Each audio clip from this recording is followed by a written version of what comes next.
만나 뵙게 되어서 대단히 반갑습니다. 이 자리에는 한국구약학회 회원들만 오신 것이 아니고 제가 아는 대로는 일반 성도님들도 몇 분 계신 것 같아요. 아마 새성동 교회 교인이 아니신가 생각이 되고요. 또 현직 목회자님도 계시고 또 사모님도 오셨고 은퇴교육자님도 오신 것 같아요. 그래서 우리 교회에서 모든 그리스도인들이 함께 만나는 시간도 되는 것 같습니다. 저한테 대한 이야기는요, 틀린 것이 상당히 많습니다. 대부분이 틀리고요. 제 이름은 맞습니다. 이름은 맞고요. 그 다음에 당장 여기 자료집을 보니까 명예교수라고 되어 있는데 저는 명예교수가 되지 못했습니다. 1981년, 2년, 또 93년부터 2012년까지 장로의 신학대학교에서 구약 교수로 재직했을 따름입니다. 그리고 또 새한글 성경 책임 번역자라고 하셨는데 이것도 정확하지 않습니다. 새한글 성경 구약 책임 번역자였습니다. 신약 책임 번역자는 다른 분이 계셨고요. 구약의 경우에 여기도 여러분 계십니다만은 21분이 율법서, 그 다음에 역사서, 시가서 이렇게 세 분과로 나누어서 각자 세부 전공을 따라 기초 번역을 하셨거든요. 그것을 기본으로 해서 분과에서 여러 차례 모여서 논의를 죄송합니다. 잡음이 너무 심해가지고 세 분과로 나누어서 여러 번 논의를 했고요.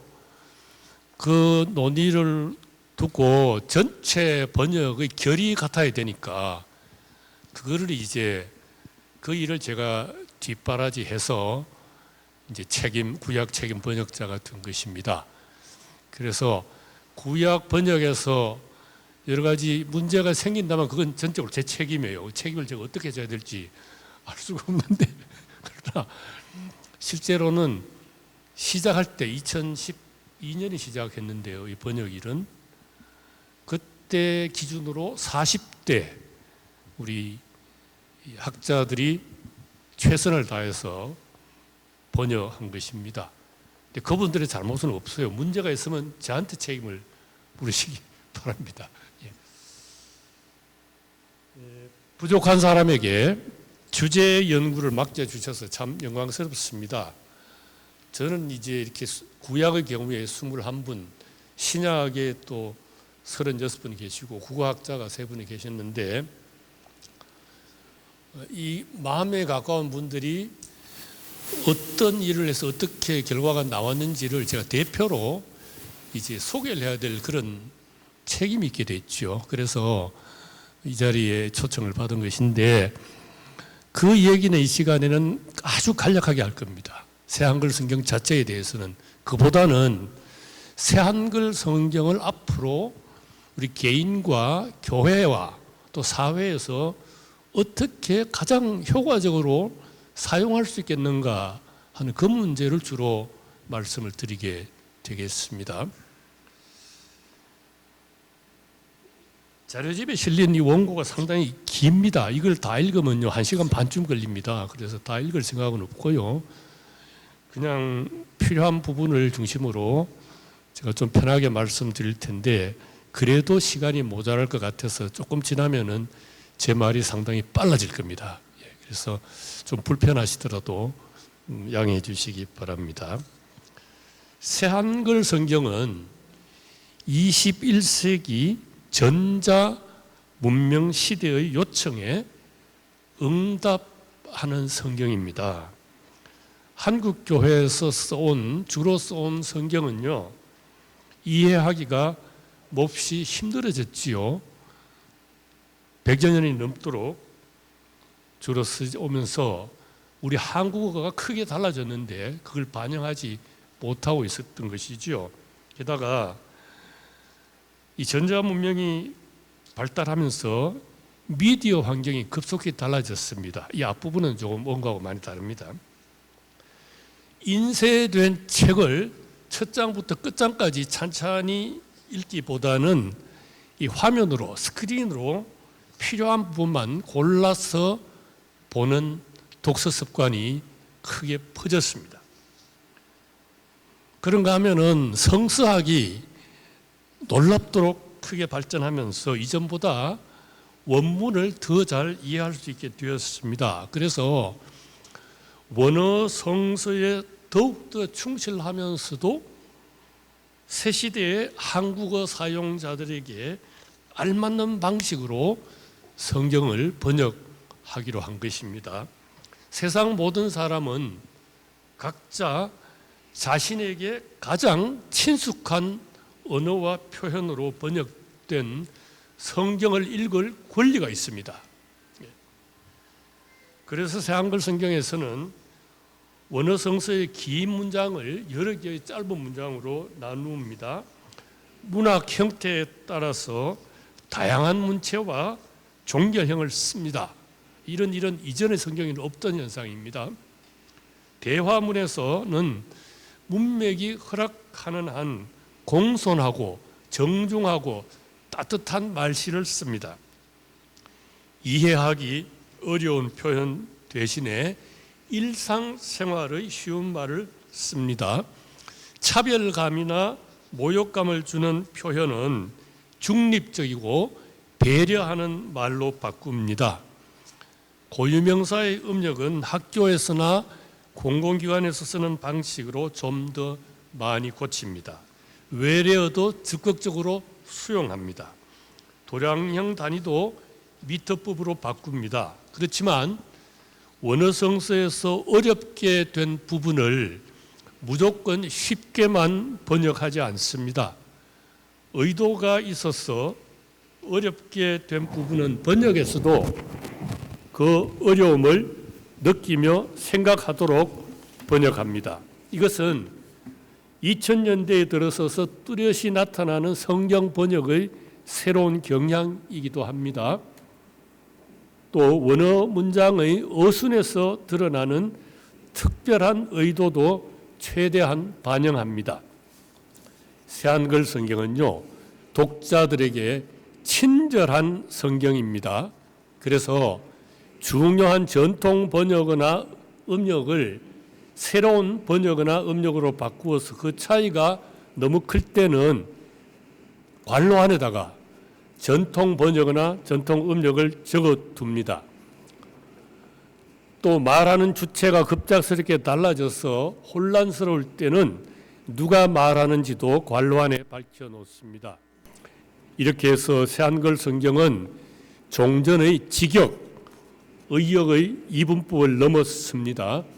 원문에 충실한 소통을 중시합니다. 새한글 성경에 대해서는 이 정도로만 말씀드리겠습니다. 더 자세한 내용은 제가 지난 10월 중순에 장로회 신학대학교 신학대학원 1학년 학생들 앞에서 한 특강 원고가 있습니다. 새한글 성경의 특징과 의의라고 이 원고 제일 뒤에 적혀 있습니다. 거기에서 찾아보실 수 있는데 필요하시면 저한테 말씀해 주십시오. 제가 파일을 보내드리겠습니다. 또 오늘 선물로 받으신 지난 4월 8일 심포지엄 자료집도 참고하실 수 있습니다. 자, 이제는 이렇게 힘들여서 발간한 새한글 성경을 어떻게 잘 사용할 수 있을까에 대해서 말씀드리겠습니다. 미리 한 가지 분명히 해둘 점이 있습니다. 다름이 아니고 새한글 성경이 나왔다고 해서 이전에 있던 모든 성경들을 쓰지 않겠다, 그것들을 대신하겠다 이렇게 할 수는 없다는 것이죠. 이 세상의 어떤 번역본도 완전할 수 없습니다. 번역본마다 장단점이 있습니다. 그런 만큼 여러 번역본을 함께 읽는 것이 좋습니다. 이를 위해서 최근에 성서공회에서 대조 성경 전서를 출간했습니다. 지금 어디 있습니까? 예. 마이크. 죄송합니다. 지금 마이크가 잡음이 굉장히 심하게 나가지고 조금 진행이 조금 어려운데.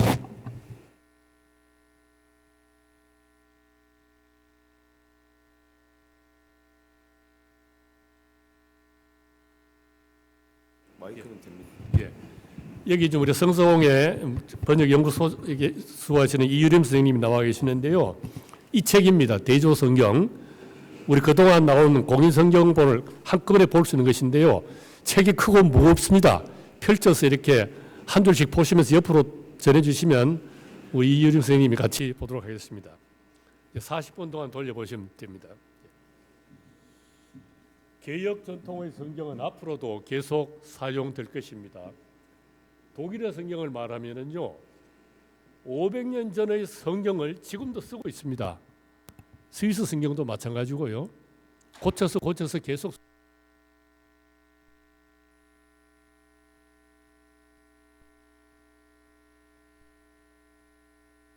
현대로 새롭게 번역한 성경은 또 그 나름대로 고쳐서 계속 씁니다. 이 두 가지 흐름은 서로 경쟁 관계에 있는 것이 아니고 서로 보완하는 역할을 합니다. 지난 한 해 동안 이미 청년들이 새한글 성경을 부지런히 읽고요. 독후강을 쓴 것이 있는데 그중에 아주 재밌는 대표적인 것을 하나 여기 별지로 복사해서 드렸지요. 새한글 성경과의 만남, 신동빈 학생이 한 것인데요. 찬찬히 보시면은 우리가 새한글 성경을 어떻게 다른 성경과 맞추어서 조화롭게 같이 쓸 수 있을까를 가늠하실 수 있을 것입니다. 이제 새한글 성경을 잘 사용하는 길에 대해서 말씀드리겠습니다. 이 새한글 성경 사용법, 이것은요 이론의 문제가 아니고 실제의 문제입니다. 우리가 여기 학술대회를 하지만은 약간 학술을 넘어서서 실제 어떻게 하겠느냐는 문제거든요.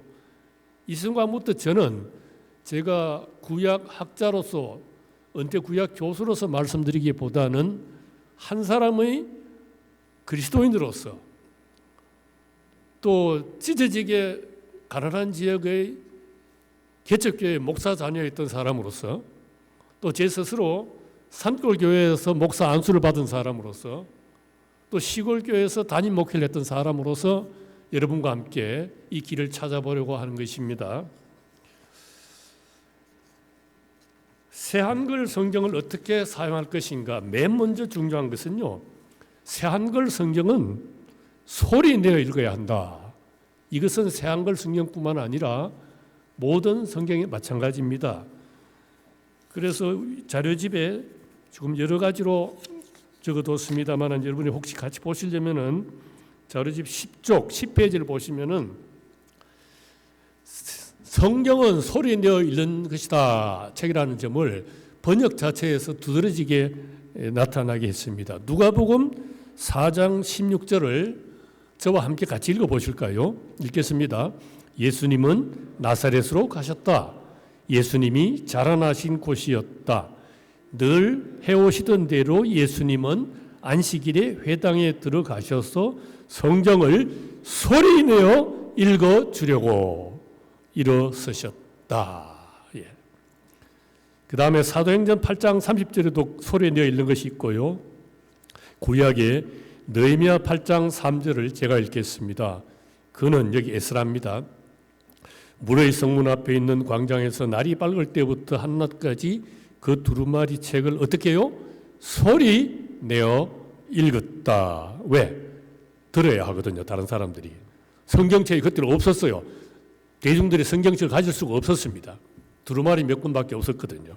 남자와 여자와 알을 들을 만한 사람들이 문맥에 맞추어 소리 내어 읽다. 이렇게 번역한 것이지요.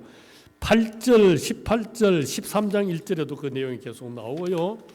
다시 신약으로 넘어가서 요한계시록 1장 3절 제가 읽지요. 보겠습니다. 이 예언의 말씀들을 소리내어 읽어주는 사람, 듣는 사람들, 거기에 적힌 것들을 지키는 사람들은 그때가 가깝기 때문입니다. 이게 중요합니다. 초대교회 당시에 성경이 이렇게 많지 않았어요. 두루마리. 예배 인도하는 사람만 가질 정도입니다. 그래서 한 사람이 읽어주고요. 그 다음에 듣는 사람들은 여럿이지요. 그래서 여기 번역이 듣는 사람들 이렇게 나오죠. 요즘은 성경책이 차고 넘칩니다. 예배 마치고 나가면 성경책 버리고 간 사람들도 많이 있잖아요. 그런데도 그렇게 성경책에 귀하던 옛날에도요, 홀로서 그 어려운 성경 두루마리를 구해서 읽는 사람들이 있었는데 홀로 읽을 때도 소리 내어 읽었다는 것입니다. 시편 1장 2절입니다. 제가 읽지요. 여호와의 가르침에 자신의 기쁨을 두고서 여호와의 가르침을 낮이든 밤이든 어떻게 해요? 소리 내어 읽습니다. 그전에는 묵상한다고 되어 있죠. 어느 뜻을 정확히 말하면은 작은 소리를 내면서 생각하면서 읽는다는 것인데 소리를 좀 강조할 필요가 있습니다. 존경하신 여러분, 성경은요 원래 소리 내서 읽는 책이에요. 왜 그럴까요? 성경의 대부분은 처음부터 글로 적힌 것이 아닙니다. 대부분은 먼저 소리 나는 말로 선포되고 그 소리를 들어서 받았던 책입니다.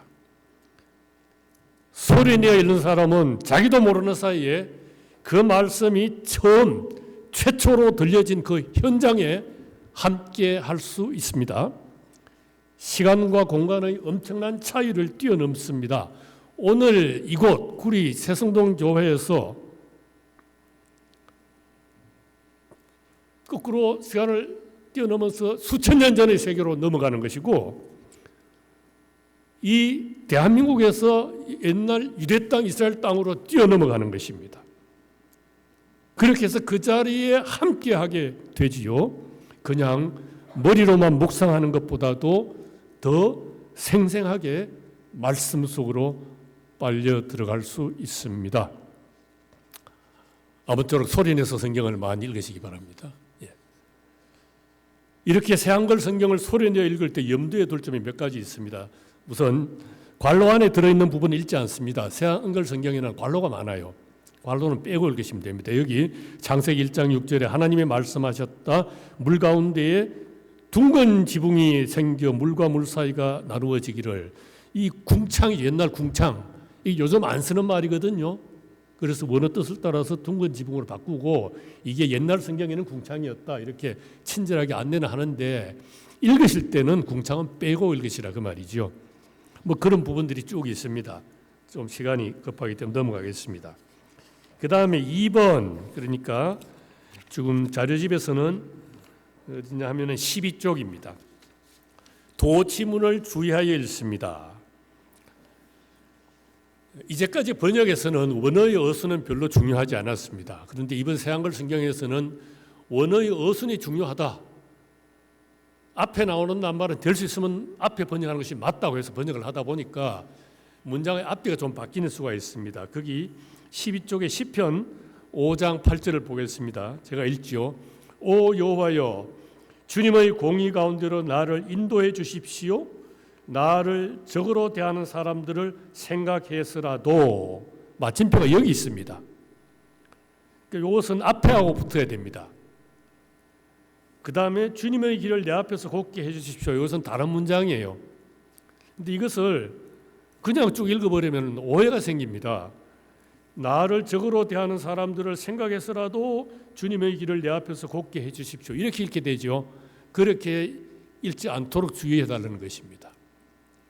보통 우리말로는요, 나를 적으로 대하는 사람들을 생각해서라도 주님의 공의 가운데로 나를 인도해 주십시오. 이렇게 가야 되잖아요.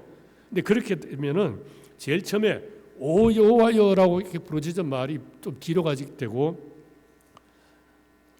그 다음에 주님의 공의 가운데로 나를 인도해 주십시오가 더 중요한데 그보다는 덜 중요한 말이 앞에 나오게 됩니다. 그래서 이렇게 마침표, 쉼표를 잘 보시고 도치문은 조심해서 읽으셔야 되는데요. 우리가 지금 받으신 인쇄본 성경에는 절별로 인쇄가 되어 있습니다. 그런데 우리가 인터넷으로 보면은 성서공회 홈페이지 들어가서 새한글 성경을 보면은 이런 경우에 줄가리를 다 해놨습니다. 시로. 그러니까 그런 오해를 좀 쉽게 불식할 수 있는데, 어쨌든 문장의 앞뒤가 바뀌었을 때는 그거 잘 보고 읽으셔야 된다는 것을 말씀드리고요. 그 다음에는 3번 천천히 또박또박 알맞게 끊어 읽습니다. 이것은 두말할 나위가 없죠. 성경은 한마디 한마디 뜻이 잘 통하도록 소리내서 읽어야 되고요. 그 다음 네 번째로는 입체감 있게 읽습니다. 성경 안에는요 여러 말이 나오지만은 그 문학 형태라든지 분위기가 천차만별입니다. 이것을 그 분위기에 맞게 그 형태에 맞도록 맞춰서 읽자는 것이지요. 예를 들어서 시편에 보면요, 시편을 하나님께 드리는 기도 찬송이라고 하지만 사실은 혼자 묵상하는 말도 많이 있습니다. 혼잣말도 있고요, 사람들에게 하는 말도 있고 하나님께 아뢰는 말씀도 있고 여러 가 있는데 이게 구분이 잘 안 되었거든요. 새한글 성경에서는 명백하게 이걸 나눕니다. 우리가 잘 아는 시편 23편 1절에서 4절까지만 읽어도 제일 처음에 노랫말 다윗에게 속한 것, 이건 제목인데요. 처음에 나오는 것은 혼잣말입니다. 자기 혼자 생각하는 말, 하면서 하는 말이에요. 여호와가 나의 목자, 내게 모자람 없네. 푸른 풀밭에 나를 눕히시네. 물가 푹 쉴 곳으로 나를 데려가시네. 내 영혼을 회복시켜 주시네. 나를 이끄시네 의로운 길로. 여호와 이름 위에 서라네. 그 다음에는요 사실은 하나님께 아뢰는 기도예요.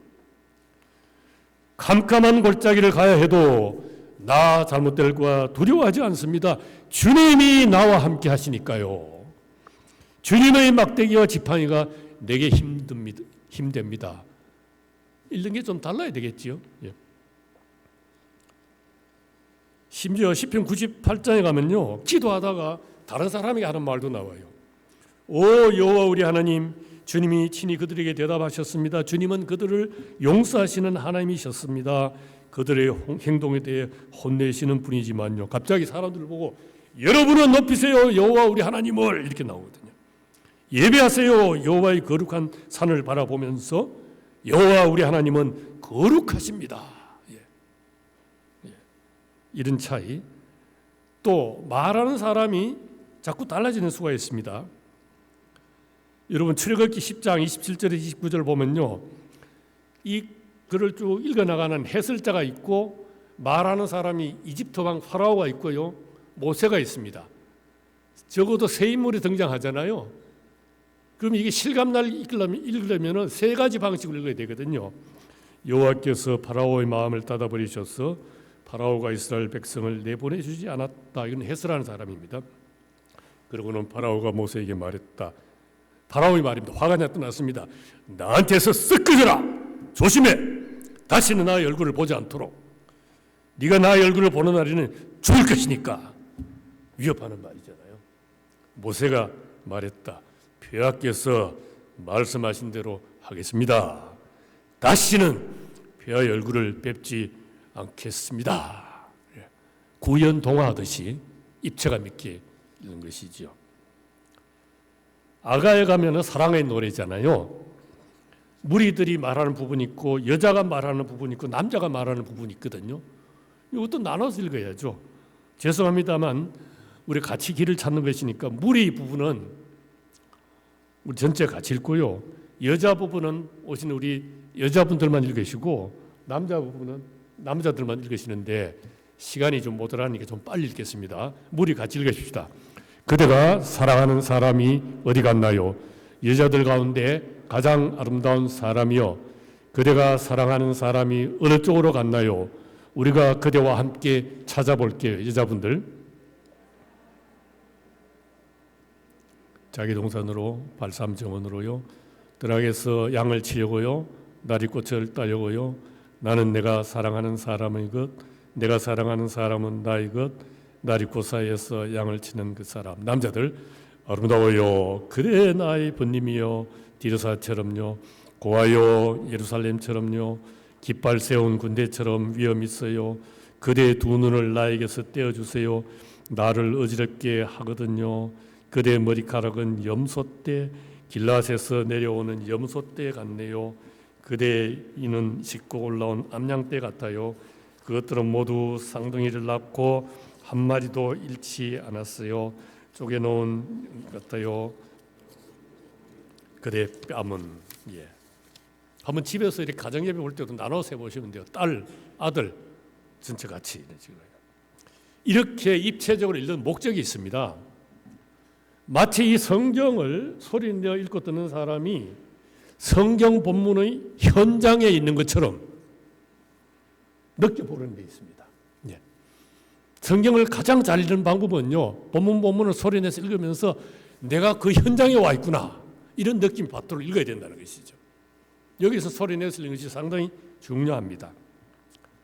그 다음에 주거니 받거니 이렇게 교독하는 성경 본문도 있거든요. 우리가 예배 시간에 많이 하는데 유명한 것이 시편 136장입니다. 이거 굉장히 길어요. 근데 상반절은 다르고 하반절은 반복이 됩니다. 이걸 똑같은 거니까 뛰어넘자 이렇게 하면 안 돼요. 반복이 되는 까닭이 있다고 얘기해요. 또. 그래서 이것도 이 자리에서 한번 실습을 해보겠습니다. 26절까지니까 너무 길잖아요. 그래서 1, 2, 3, 4, 5절 하고 그 다음에 22절부터 26절까지만 읽는데요. 상반절은 제가 읽고 줄친 부분 하반절은 여러분들이 읽어주시기 바랍니다. 여러분은 감사드리세요 여호와께 여호와는 좋으시니까요. 여러분은 감사드리세요 신들의 신께. 여러분은 감사드리세요 주들의 주님께. 감사드리세요 크고도 놀라운 일들을 혼자 사신 여호와께. 감사드리세요 솜씨 좋게 하늘을 만드신 하나님께.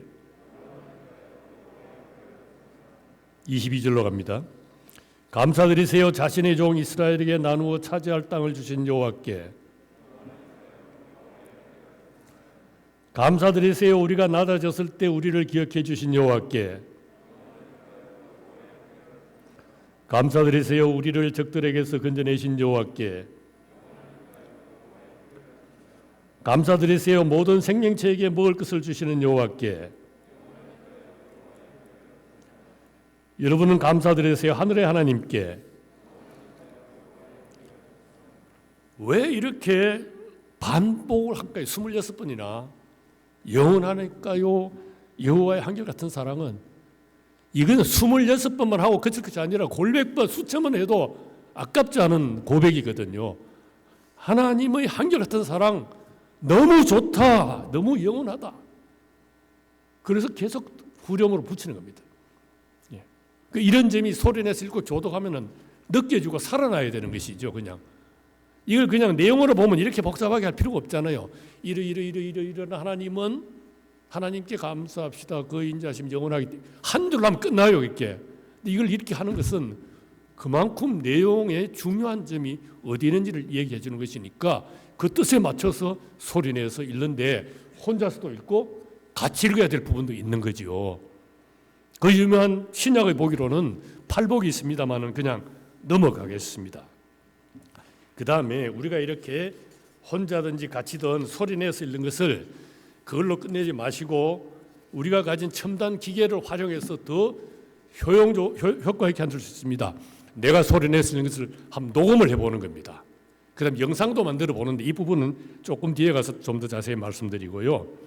6번에 넘어갑니다. 예배 중 성경 봉독과 찬송을 연결해서 예배 순서를 더욱 뜻깊게 할 수 있는 면이 있습니다. 느헤미야 8장 5절에 보면은 에스라는 온 백성이 보는 앞에서 두루마리 책을 펼쳤다.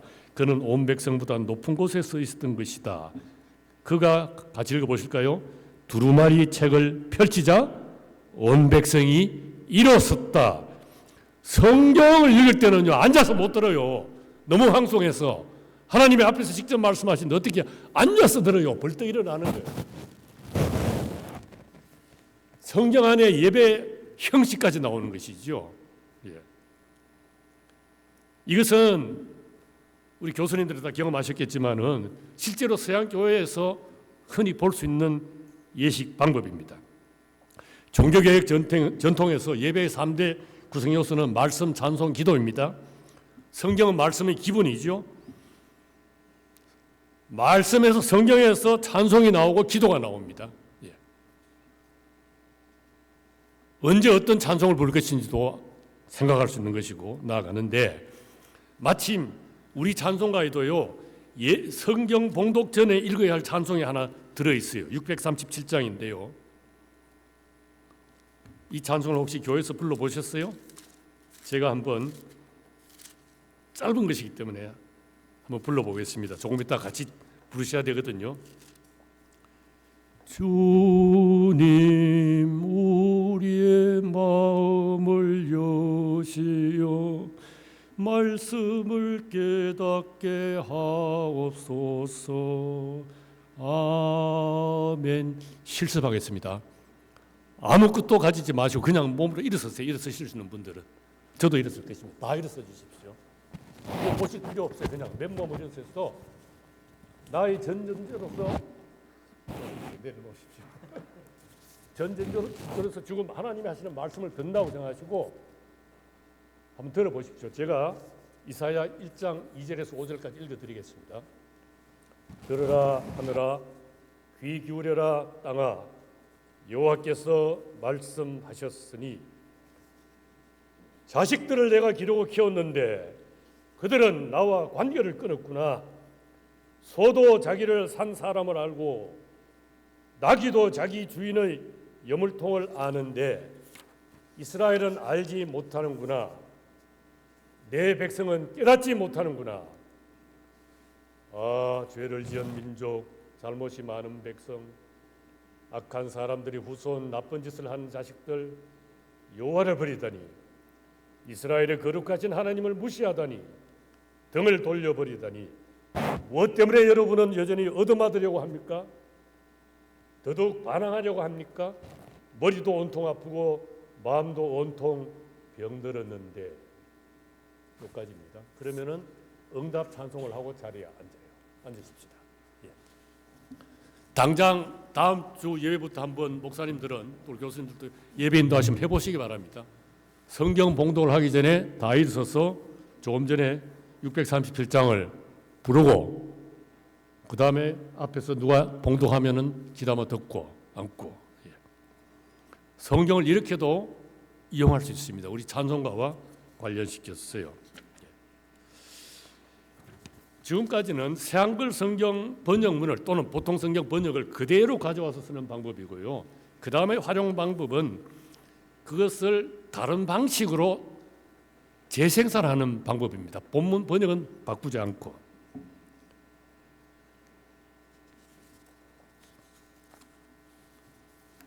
우선 듣는 성경을 만드는 것입니다. 지금 읽는 성경에서 듣는 성경, 이것은 녹음을 얘기하는 것입니다. 요즘 참 좋은 것이요, 핸드폰에 그 음성 메모 기능 있지 않습니까? 그걸 쓰면 쉽게 녹음이 돼요. 내가 성경 읽은 거 녹음이 됩니다. 그래서 내가 녹음한 것을 내가 스스로 여러 번 들으면서 그게 내 목소리지만 하나님이 내한테 말씀하신다 이렇게 들으면요, 또 다른 은혜가 됩니다. 그 뜻을 그득그득 새길 수 있습니다. 또는 내가 녹음한 것을 다른 사람에게 들려줄 수도 있어요. 필요하다고 생각되는 사람들에게 그 파일을 보내줄 수도 있습니다. 멀리 떨어져 있는 아들, 딸, 조카, 며느리, 손자, 또 교회 공예배에 참석하고 싶으나 참석하지 못하는 교우들에게 보내줄 수도 있습니다. 코로나 때 제가 이걸 일반 목회자들에게 권했어요. 예배당에 많이 못 모이잖아요. 그럼 목사님 성경을 봉독하세요. 녹음을 해서 권사님한테도 보내고 집사님한테도 보내세요. 예. 새벽 기도에도 못 모이고 하면은 찬송도 녹음해서 보내시고, 예. 또 오랜 병고로 예배에 참석할 수 없는 분들에게 가시고. 저도 1970년대 충청도 산골교회 목회할 때 이렇게 해본 적이 있어요. 그때도 폐일의 말기에 있는 우리 교우가 있어서 예배 참석 못하니까 그때 녹음기를 하나 사서 예배 전체를 녹음을 했습니다. 그래서 보내드리면 그분이 이제 오후에 혼자 또 예배하고 있는데요. 요즘은요, 동영상도 만들 수 있지 않습니까? 젊은 사람들은. 젊은 사람뿐 아니라 노인들도 만들어요, 지금 동영상을. 예. 동영상을 만들고 거기다가 내가 읽은 성경을 넣으면 되잖아요. 녹음을 해서 보내면 되잖아요. 나 자신을 위해서 활용할 수도 있고 다른 사람을 위해서도 활용할 수 있습니다. 생일 축하, 합격, 승진 축하용으로 할 수 있고요. 어려움 가운데 또 시험을 겪는 사람들을 위로할 수도 있습니다.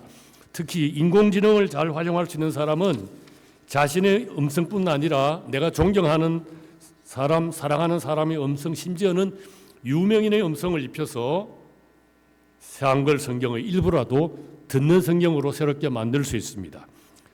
성경 필사 많이 하시죠? 이걸 디지털 필사를 할 수 있습니다.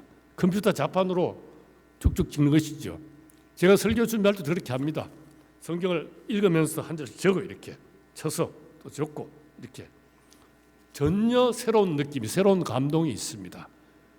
복사해서 붙이는 것은요, 그 문제가 심각해요. 아무런 감동이 없어요, 그냥. 예.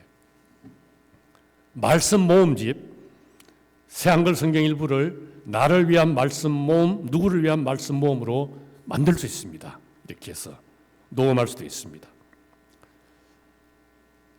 그 다음에 이 재생산 말고 새한글 성경의 내용, 성경의 내용을 내 말로 바꾸어서 표현해보는, 이것도 상당히 중요합니다. 내가 이해한 대로 말해보는 것이거든요.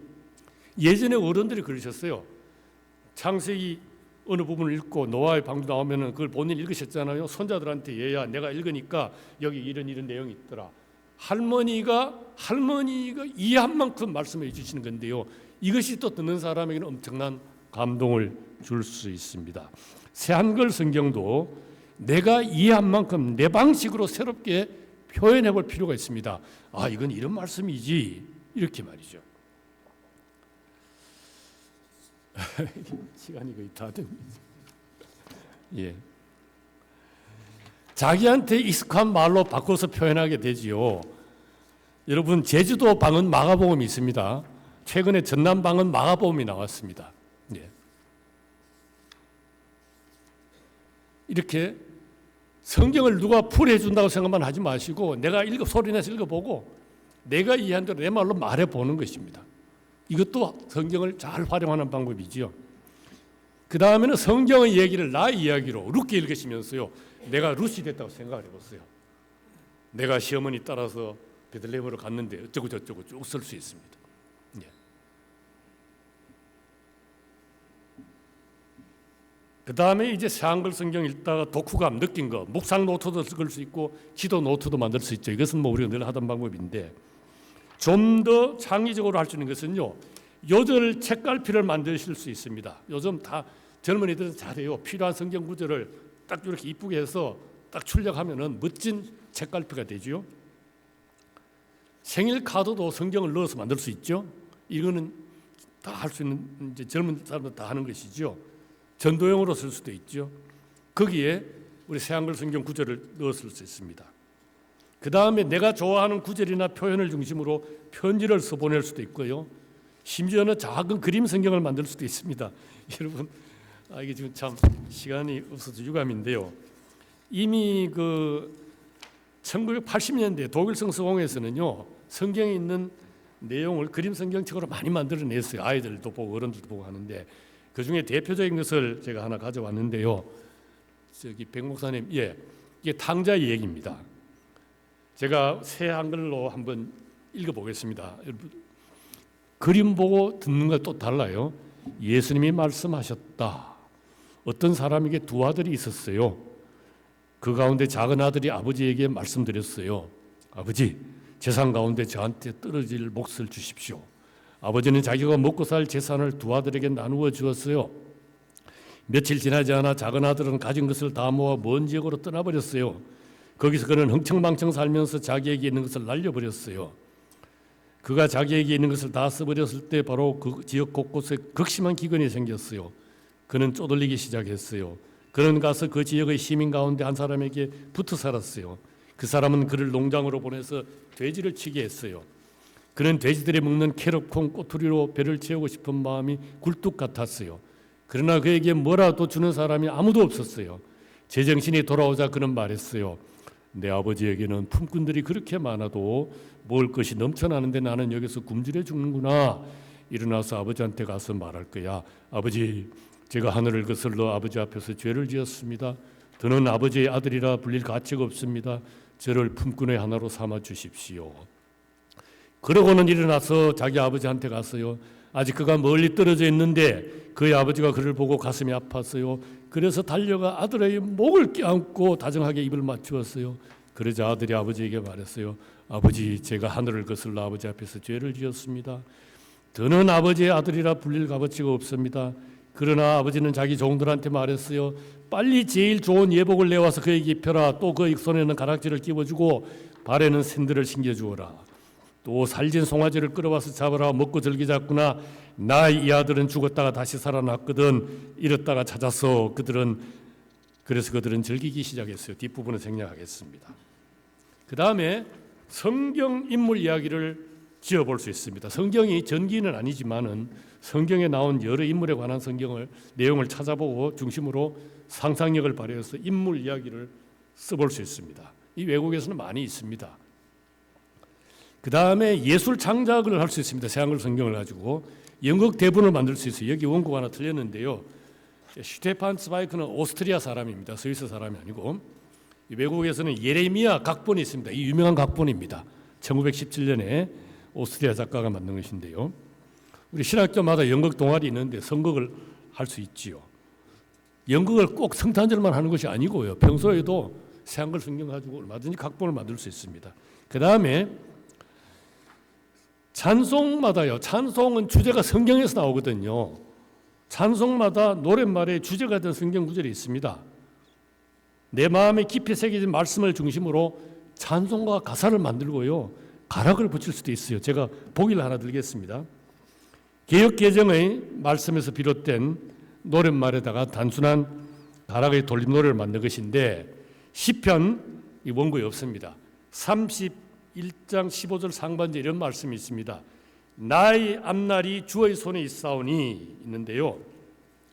이거를 나의 앞날이 주님 손에 있습니다. 이렇게 4년 전에 제 재직 시절에 마지막 조교하던 목사님이 간단하게 노래를 만들어 왔습니다.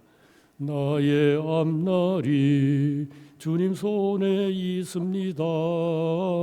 나의 앞날이 주님 손에 있습니다. 이렇게 딱 만들어 왔어요. 좋다. 제가 돌림 노래를 만들었습니다. 한번 동영상으로 들어보시기 바랍니다. 틀어주십시오. 예. 나의 앞날이 주님 손에 있습니다. 나의 앞날이 주님 손에 있습니다. 나의 앞날이 주님 손에 있습니다. 나의 앞날이 주님 손에 있습니다. 나의 앞날이 주님 손에 있습니다. 나의 앞날이 주님 손에 있습니다. 나의 앞날이 주님 손에 있습니다. 나의 앞날이 주님 손에 있습니다. 나의 앞날이 주님 손에 있습니다. 나의 앞날이 주님 손에 있습니다. 예, 거기까지 봤어. 뒤에는 이제 히브리어로 부르고 뭐 독일어로 부르겠는데요. 우리 목사님들 또 우리 교수님들 교회마다요 음악 재능 있는 사람들이 있어요. 그러니까 딱 한 줄 성경 구절 주고 이걸 찬송으로 만들어 하면 금방 만들어 옵니다. 멋진 찬송을 만들 수가 있어요. 제가 외국에서 외국인 교회도 조금 목회를 같이 해봤는데요. 교회에 그 교회만의 찬송들이 상당수 있더라고요. 목사님들이 음악적인 재능이 있으니까 작곡을 해갔다. 예. 그래서 청년들 중에 이런 한두 줄 찬송 작곡하기는 그렇게 어렵지 않은 사람들이 많습니다. 제가 그래서 요거 한 다음에 우리 옛날에 제자들에게 부탁을 했죠. 성경에서 찬송가 가사를 골라라. 한 구절씩 딱 한 줄씩 골라가지고 그걸 찬송으로 만들어라. 나의 앞날이 주님 손에 있습니다. 이걸 반복해서 부르면서 감동을 느끼는 거잖아요. 예. 여러분 예전에가 우리가 성경을 노래로 불렀던 기억이 있습니다. 하나님이 세상을 이처럼 사랑하사 독생자를 주셨으니 누구든지 저를 믿으면 멸망하지 않고 영생을 얻으리라. 요한복음 3장 16절 아시죠? 주일학교에서 가르쳤어요. 이런 식의 창조적인 작업을 성경을 가지고 약간의 음악적인 지식을 붙이면 할 수 있습니다. 목사님들 중에 나는 음악은 잘 몰라 하시면요, 가사로 쓸 수 있는 구절만 뽑아 드리세요. 그리고 작곡은 성가대 지휘자한테 맡기든지 부탁하면 돼요. 예. 많이 활용해 주시기 바랍니다. 시간이 지났어요. 그 뒤를 제목만 읽고 넘어가겠습니다.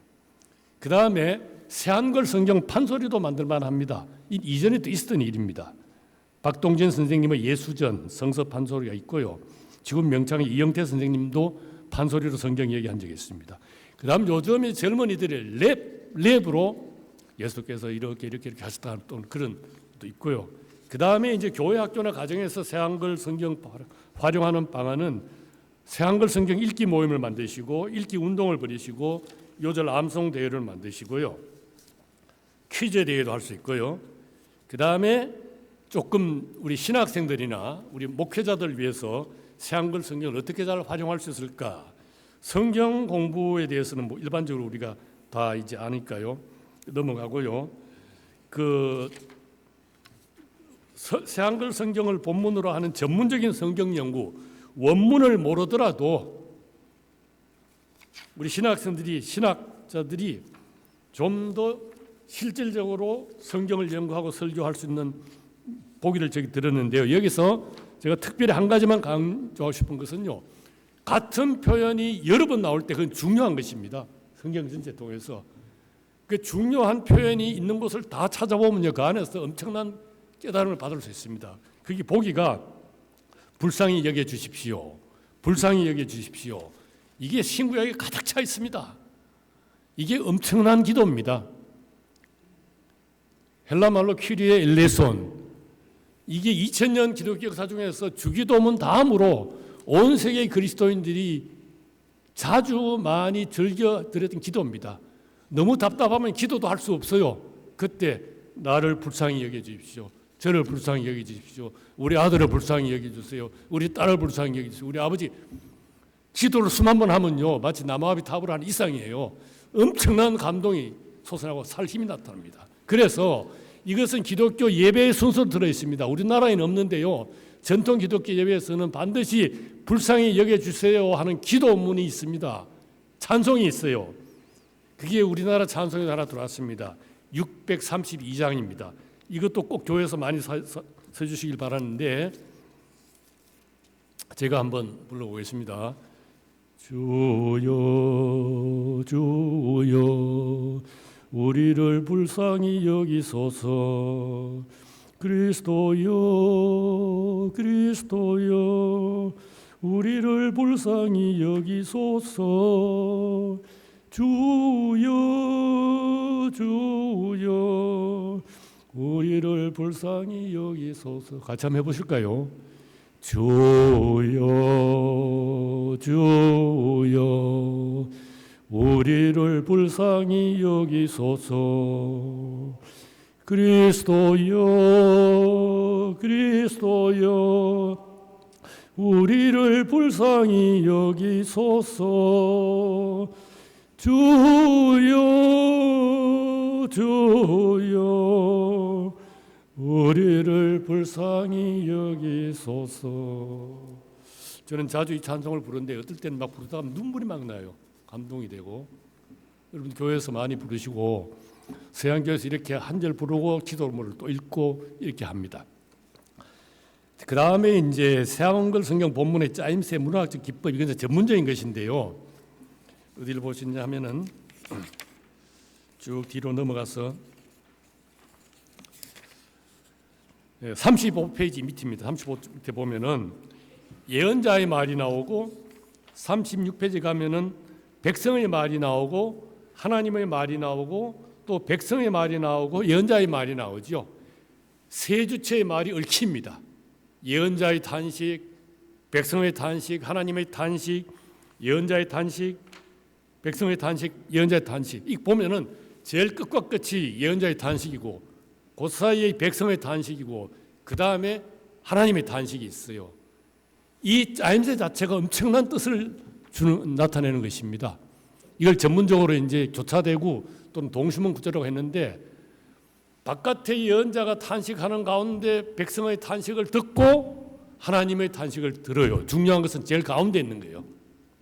그러니까 예언자를 요즘 말로 바꾸면 우리 그리스도인들은 다 말씀의 일꾼들이니까 그리스도인들은 세상 사람들의 탄식과 하나님의 탄식 양쪽을 다 듣는 거예요.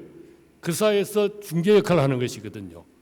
근데 그 탄식이 탄식으로 끝나는 것이 아니라 새로운 희망으로 나아가는 것이거든요. 이런 것이 이 글의 구조에서 나타나는 이게 일반 번역에서는 잘 안 나타납니다. 그것이 분명히 하도록 여기 지금 화자를 말한 사람을 표시한 건데요. 이런 식으로 신학교 수업에서도 아주 적절하게 쓸 수 있는 성경입니다. 그 다음에 이제 새한글 성경의 새로운 점들을 적극 활용하는데요. 제가 강력히 추천하는 것은요. 새한글 성경의 주기도 번역문이 있거든요. 이걸 좀 많이 썼으면 좋겠습니다. 우리 한국 교회에서 주기도 번역 교단에 따라서 다르기도 하고 하는데 성경에 맞추면 다 통일이 돼요. 이게 지금 용기를 내서 해보시길 바라고.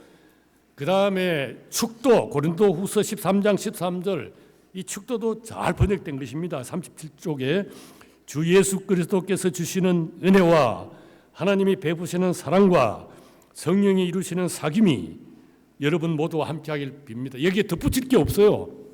우리 목사님들이 욕심이 많으셔서 좋은 욕심이죠. 성령의 교제와 뭐 많이 붙이지 마세요. 성령의 교통사고가 아니잖아요. 이게요. 성령님이 이루시는 사귐이에요. 사귐. 예. 은혜, 사랑, 사귐 이게 세 가지가 있으면 되는 거죠.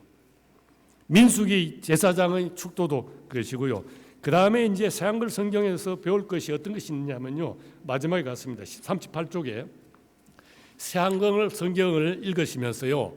평소에 말하는 법을 좀 배우시기 바랍니다. 글 쓰는 법을 좀 배우시고요. 사람 존중하는 법을 배우실 수 있습니다. 어떻게 하느냐? 문장을 길게 안 하는 거예요. 짧게 짤막짤막하게 하면 이게 딱딱 떨어집니다. 길게 하면 못 알아들어요. 말이 많은 분들요. 문장이 너무 길어요. 짤막짤막하게 하고 그 다음에 사람을 존중하는 식으로 말을 해야 되죠. 따뜻하게, 정중하게. 새한글 성경에는요. 예수님도 높임말을 써요. 여러분 제 말씀을 들어보세요. 모세도 함부로 말 안 놔요. 예. 바울도 말 함부로 놓지 않습니다. 제자들의 경우 좀 차이가 있죠. 이렇게 해서 15분 초과했습니다. 죄송합니다. 감사합니다. 예.